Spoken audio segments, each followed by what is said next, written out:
YouTube, filters, more filters, mist filters, neutral filters, variable neutral density filters. What is a person to think? How are you supposed to pick the one you need? Okay, so this filter that I have here in front of me is quite old now. This is 99 bucks from Henry's in Canada. That's probably like 60 bucks real money, US dollars. But this is a neutral density filter I was using when I used to shoot a lot of landscape waterfalls, that type of stuff. 15 to 30 mil Sigma. So this is another variable ND filter that I used to use. These two filters are fairly inexpensive. So 100 bucks for this one. Can't remember the cost of this one. But being Polaroid, probably not the greatest. But anyways, the star of this show is going to be the JJC variable ND filter. This is an ND2 to 2000. And so it covers, I think there's 11 stops in total. And what I like about it, the price, it's about 65 bucks. Comes in a nice case. There's no sharp edges. I can throw it in my pocket or throw it in my bag and just open it up. It's well packed. It's got a waterproof seal here on the case. That's great. But the thing that I really like about this is that when I move this filter from all the way to the left, you know, fully wide open, and then close it down all the way to the right, it has hard stops. So it's going from about here, from about 2 o'clock to about 10 o'clock and vice versa. And so the rest of the time, it's just got, you know, it has the stops marked out on the dial here, but it's smooth, so it's effortless to turn this thing. Really easy to work with on your camera, and that's what I love about it. And did I mention the price? It's like 65 bucks. I'll put a link in the description for you. That, my friends, is what this video is going to be all about. Let's jump in, we'll take a look.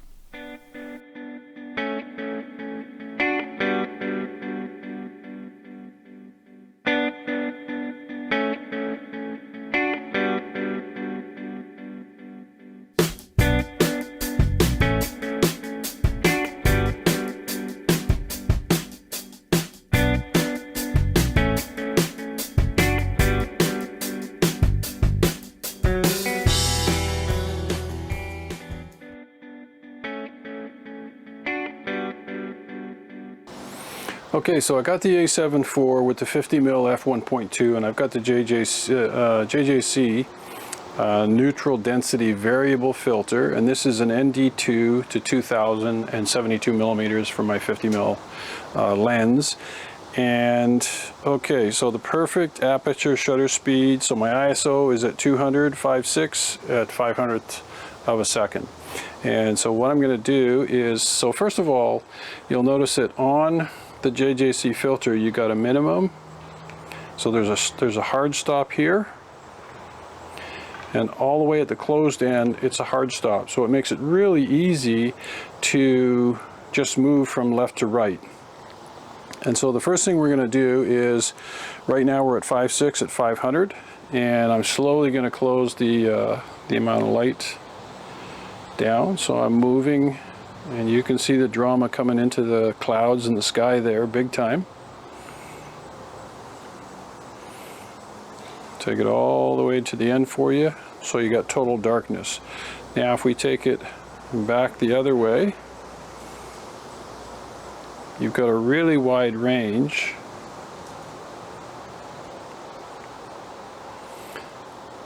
That you'll be able to use with this filter.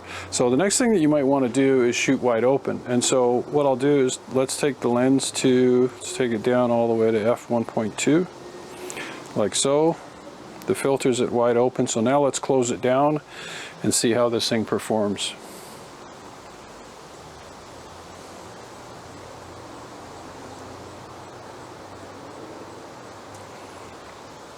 Now, I'm not seeing any banding or anything like where the two filters are coming together. You'll notice that closer to the end, but there's all the way closed. Now slowly open it up.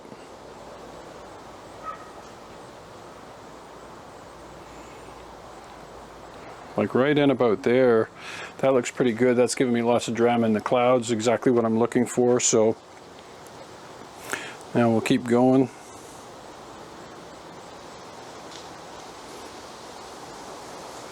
That's all the way to wide open. Now, something else that you might want to do, you might want to go down to 3 seconds or something like that if you're shooting a waterfall. So okay, let's play with that one. So let's take the shutter right down. Tenths, 5, 4, 3. Oh, it's going to 4. Okay, so now let's close down the filter.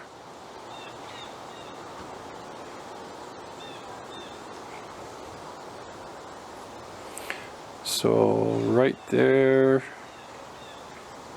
that's all the way closed there. So now I can see some banding, but if I just pull it back a couple of stops, it's showing me that I'm overexposed by 1.7. So let's just close this down a little bit. There's a proper exposure right there. I'm at f2.5 at 1/4 of a second. And let's open this up a little bit so we get away from that nasty banding effect somewhere in there. And there you go. So just another example. So I think, you know, shooting a waterfall would be a primary example of where you might use an ND filter like this, or if you're out in bright sunlight, it really just depends on what you're shooting. So let's take this all the way back to wide open. And let's bring our, sorry for the bumping of the camera here as I'm moving the,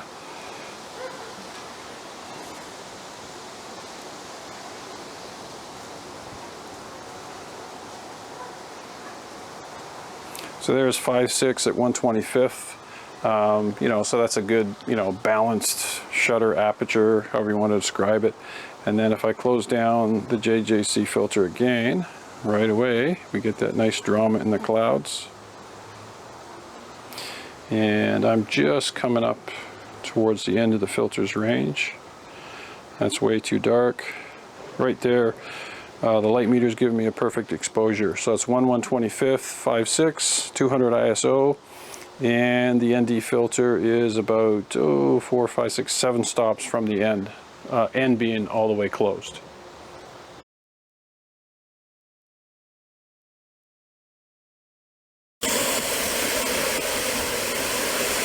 Okay, so the sun is pretty bright. These are not the best conditions. I'll hold the Rode Wireless Go mic up to my mouth so you can hear me over the noise of the water.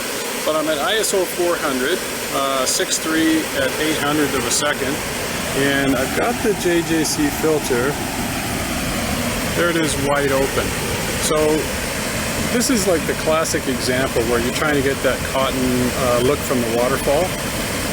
So let's just close down the filter here. Let's see what we get. And I can see the sky in the background starting to get a little more dramatic.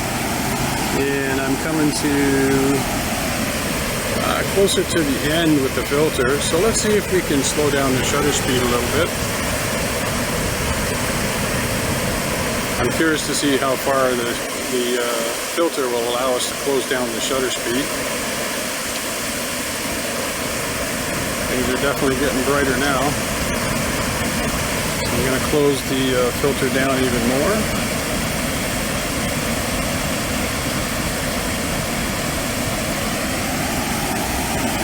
I'm about 2 stops away from the end now, so this is going to be really interesting for sure.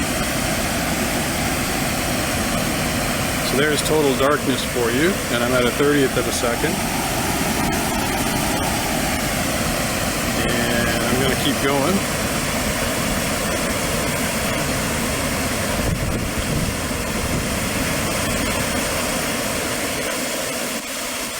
So that's about my limit on the Sony A7 IV. And now let's close down the aperture. See if we can bring the drama back into this picture.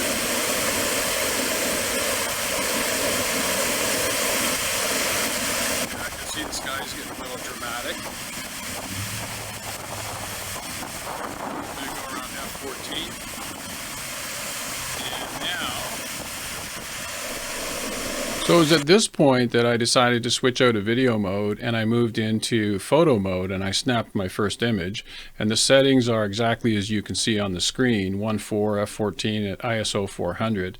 And you know, I have to emphasize, I mean, these are probably the worst conditions to shoot waterfalls in. I mean, ideally you want to have a nice overcast day so that the sunlight's not ducking in and out of the clouds and giving you a hard time. But it just shows you what this filter can do in combination with the Sony A7 IV. To video mode, and what I'm doing is shooting at 1.25 so I can see my aperture and shutter speed settings on the Ninja 5, so that's a bit of a help when you're doing this kind of stuff. But the proof is going to be when we take a look at the image. Now I can jack the ISO dramatically, and that might help us a little bit, so maybe we'll do that.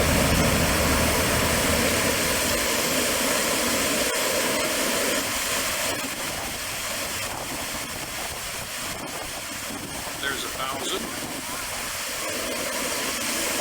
That definitely brightens things up a little bit.